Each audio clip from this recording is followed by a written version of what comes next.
Würdest du gern ein Lied am Klavier in jeder Tonart spielen? Thomas Forschbach von Werde Musiker und genau darum geht es im heutigen Sonntagsvideo. Und zwar, was heißt es überhaupt in jeder Tonart zu spielen? Es ist möglich, wirklich jedes Lied in allen möglichen unterschiedlichen Tonarten, also höher oder tiefer zu spielen. Dafür gibt es ganz viele unterschiedliche Möglichkeiten. Wenn du Erfahrungen im Bereich Harmonielehre hast, dann wird dir das heutige Video sehr leicht fallen. Aber es gibt auch sehr viele Schwierigkeitsgrade im heutigen Video. Du kannst unterschiedlich viel Zeit mit diesem Video verbringen. Du kannst dir einfach anschauen und kurz was ausprobieren. Du kannst aber auch heute den ganzen Tag oder vielleicht sogar die ganze Woche mit diesem Video verbringen. Da bin ich mir sehr sicher. Und hoffe vor allen Dingen, dass du ganz viel Spaß damit hast, weil es auch einfach auch total witzig, jedes Lied in jeder Tonart, also in jeder Höhe spielen zu können. Ich habe für heute ein simples Lied rausgesucht. Du hast es bestimmt schon mal gehört, das ist eine ganz witzige Melodie, finde ich. Aber es ist alles andere als simpel, das natürlich in jeder Tonart zu spielen.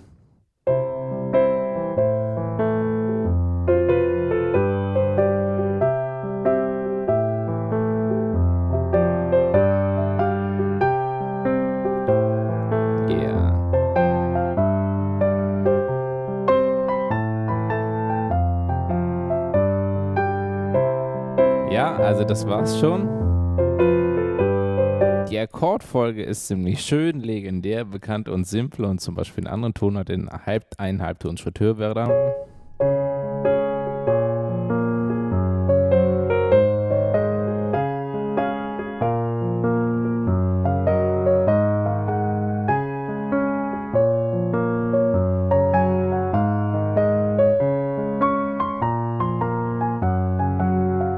Noch höher.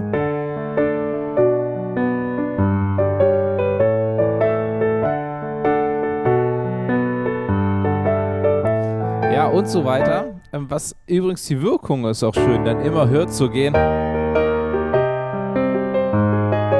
Ja, Entschuldigung, jetzt soll ich mich selbst schon gucken und dann aber noch weiter. Also, definitiv eine schöne Wirkung, auch die ganze Zeit immer hochzugehen. Wird übrigens in vielen Stücken auch gemacht, dass am Stück, zum Beispiel in vielen Pop-Songs wird es gemacht, dass der letzte Refrain später nochmal einen Ton höher gespielt wird, aber auch in vielen klassischen Stücken gibt es das, dass plötzlich die Melodie in einer anderen Tonart nochmal stattfindet. Also, immer gut, das zu können. Es gibt mehrere Schwierigkeitsgrade und mehrere Schritte, die wir jetzt hier durchgehen. Du musst nicht sofort das ganze Stück in allen Tonarten spielen, nämlich das ist wirklich schon sehr fortgeschritten. Vor allem, weil es auch um die Melodie geht und vor allem, weil auch ein paar knifflige Tonarten dabei sind. Aber die einfachste Sache wäre, erstmal die Akkorde zu spielen. Damit fangen wir an. Es sind sehr bekannte Akkorde und die es auch in dieser Reihenfolge auch immer wieder mal gibt.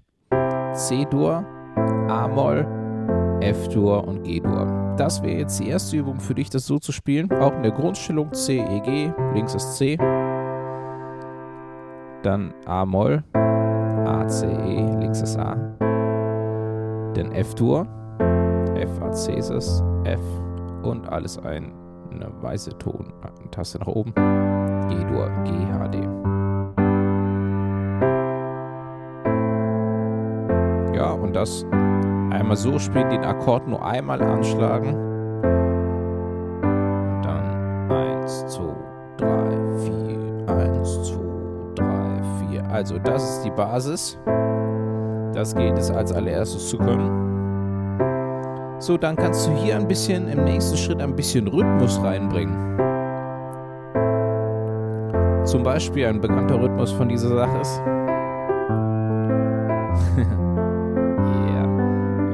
guck, alle Töne nacheinander. Alles denkst du im Rhythmus da dam da da dam da dam da dam da. So, das ist Schritt Nummer 2. Schritt Nummer 3 könnte sein, noch mehr Rhythmus reinzubringen. Da möchte ich dir gar nicht zu viel vorgeben, aber das könnte irgendwie, ja, das ist schon fortgeschritten, wenn du es kennst, die Akkorde ein bisschen aufzuteilen.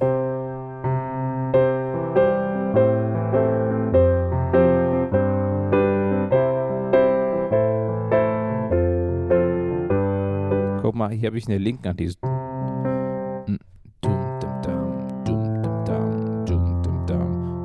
Kannst du auch zweimal. Oder geht auch nur mit der linken Hand, ne?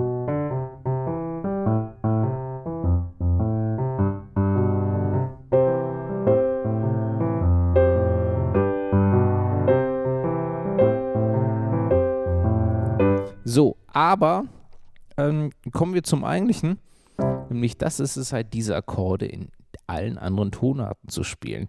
Wenn du jetzt sagst, okay, alle anderen Tonarten, das ist mir ein bisschen zu viel, dann kannst du jetzt mir die Tonart C-Dur, F-Dur und die Tonart G-Dur nehmen und nur die Akkorde, also C-Dur, A-Moll, F-Dur, G-Dur, das ist C-Dur, ne? Achtung, jetzt übertrage ich das gleiche auf die Tonart F-Dur. Ich kann theoretisch, wenn ich jetzt den ersten F-Dur-Akkord spiele, alles genauso lassen wie bei C-Dur. Das heißt, wenn ich hier den F-Dur-Akkord habe, gehe ich jetzt 2 komplett weiße Tasten nach links. Jetzt mache ich das gleiche nochmal. Allerdings mit einer Ausnahme. Alles, was hier H ist, muss jetzt hier das B gespielt werden. Ja, das ist in der Tonart F-Dur, es ist B, das B anstatt H. Und dann geht es zurück zum C-Dur, also von da aus eine weiße Taste nach oben. Und das sind die Akkorde in F-Dur.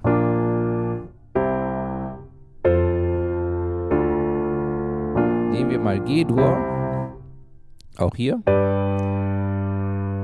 weiße Tasten nach links. 2 weiße Tasten nach links. Eine weiße Taste nach rechts, alles. Außer dieses F wird zum Fis.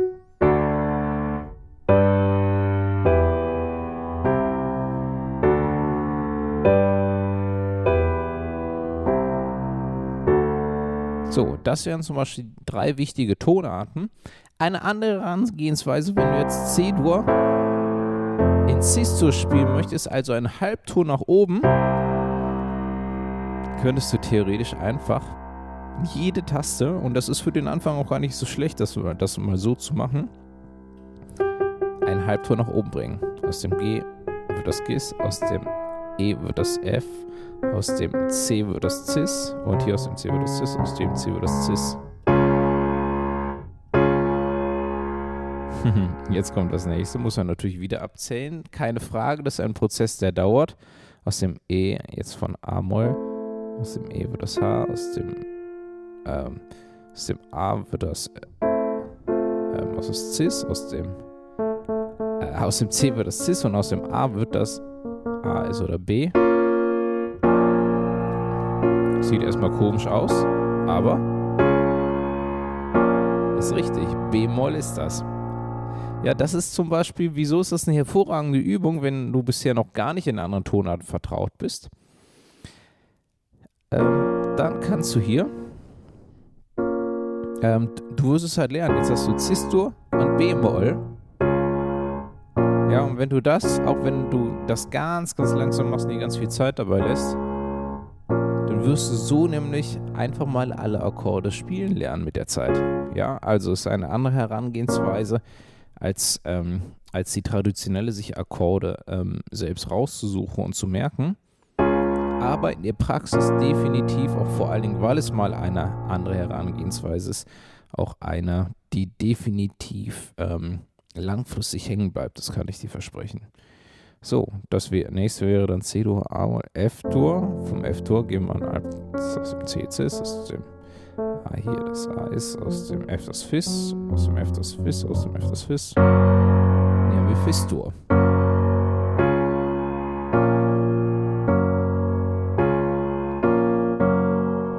So, und zum Schluss hatten wir G-Dur, hier ein Halbtonhöher, aus dem G wird das D, aus dem H das C, aus dem G das Gis, aus dem G das Gis, aus dem G das Gis.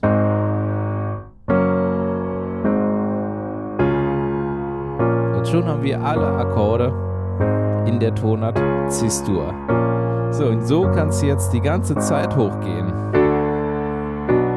Ja, je nachdem natürlich, wie bewandert du mit den Tasten, wie schnell du das sehen kannst, vielleicht wie viele Akkorde du schon kennst, wie gut die du kennst, würde dir das natürlich leichter oder schwieriger fallen. Und natürlich im Idealfall, wenn du alle Tonarten kennst, alle Vorzeichen der Tonarten kennst, ist es natürlich, wird dir das natürlich noch viel, viel leichter fallen. Übrigens auch sowas, alles in meinem Kurs Tipps und Kniffe für Fortgeschrittene verlinke ich dir unten hier nochmal unter dem Video.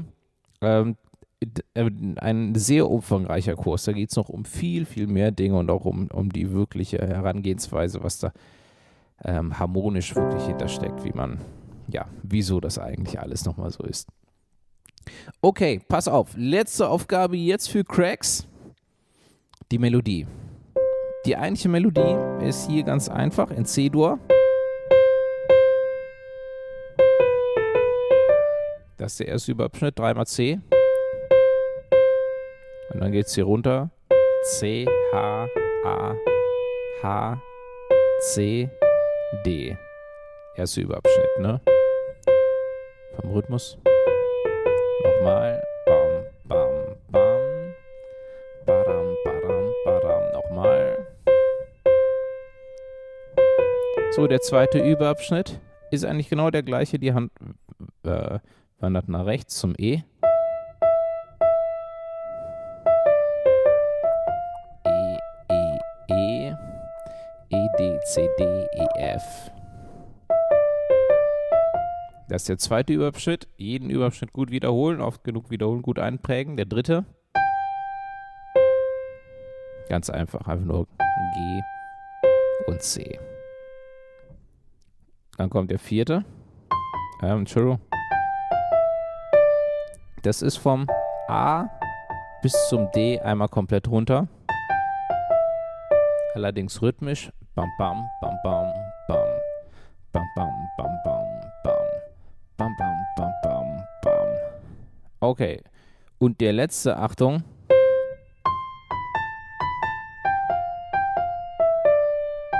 Das ist der umfangreichste. C hier unten mit dem Daumen. Dann das C hier oben. Bis zum A runter. Dann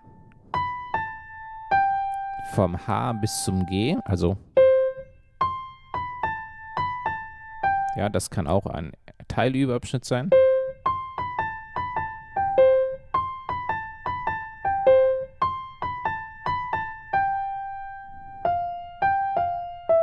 Das ist der nächste. F, G, F, E. Hier übersetzen mit dem Zeigefinger. Mit dem Mittelfinger, Entschuldigung.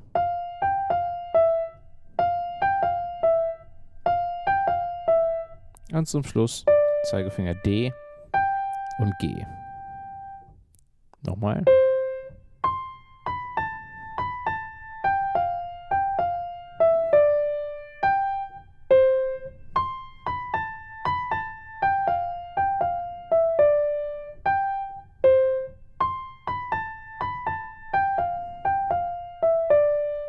Okay.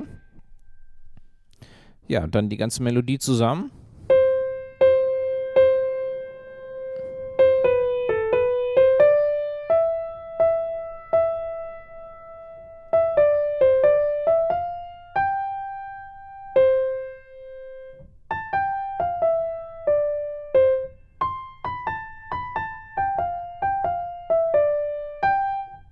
Ja, okay, das war's schon.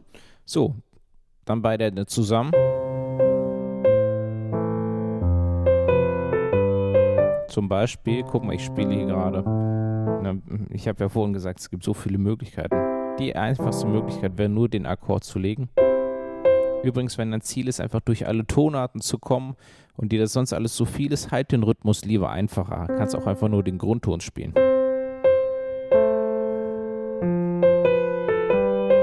Gerade wenn du mit der Melodie durch alle Tonarten kommen möchtest, ne?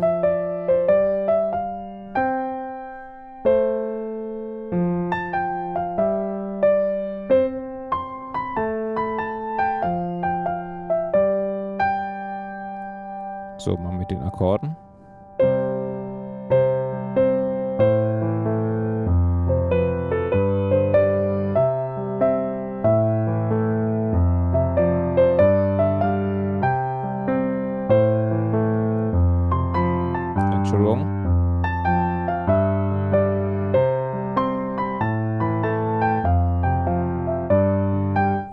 So, und auch das geht natürlich noch umfangreicher. Du kannst rechts die Melodie mit Akkordtönen auffüllen und links auch noch.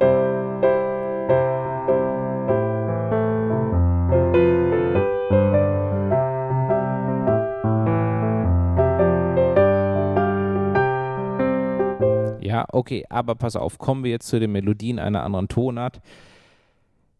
2 Herangehensweisen möchte ich dir hier ans Herz legen. Die erste Herangehensweise, auch wirklich jeden einzelnen Ton abzählen, wie vorhin in der linken Hand. Das wäre dann quasi, ja, das war das Cis.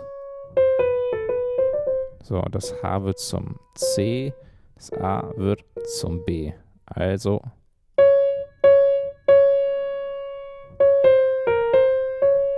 so, was hatten wir da oben? Das D, das wird dann zum Dis.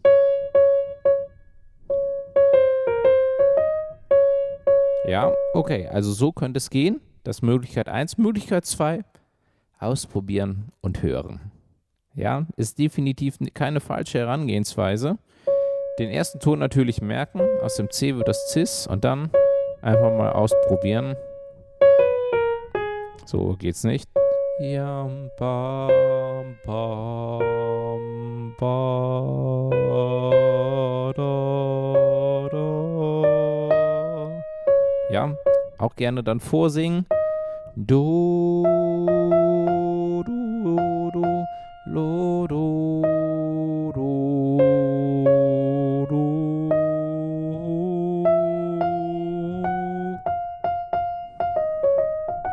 Ja, und durch Ausprobieren quasi die richtigen Töne finden, durch Hören, und natürlich hilft dir da Singen sehr weiter. Also so wie ich das gerade gemacht habe, das kann natürlich auch noch ein bisschen langsamer geschehen. Insgesamt ist diese Aufgabe sehr komplex, vor allen Dingen, wenn du es wirklich mit viel Rhythmus machst, auch noch mit der Melodie und dann durch alle Tonarten, aber ich verspreche dir, wenn du das machst, wenn du das meisterst, ist das eine Übung, von der wirst du noch lange, lange oder eigentlich dein ganzes Klavierleben zehren, wenn du das dann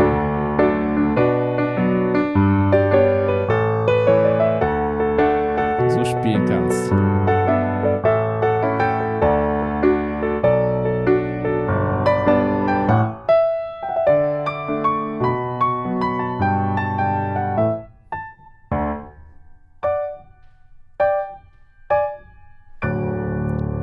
Yeah. Und in dem Sinne hoffe ich, hast du mit der Übung viel Spaß. Wenn du nicht viel Zeit hast, probier es einfach kurz aus, einfach nur mit einer einfachen Akkordfolge und die in einer anderen Tonart zu spielen. Auch das ist schon definitiv etwas, was sich lohnt. Ja, trotzdem vielen, vielen Dank fürs Zuschauen. Ich freue mich jederzeit über deinen Besuch auf werdemusiker.de. Check den Link zum Kurs Tipps und Kniffe für Fortgeschrittene. Wie gesagt, der behandelt dieses Thema viel detaillierter, viel umfangreicher und außerdem noch ganz andere Themen. Würde mich sehr freuen, weiß ich sehr zu schätzen. Vielen Dank und einen wunderschönen Sonntag noch.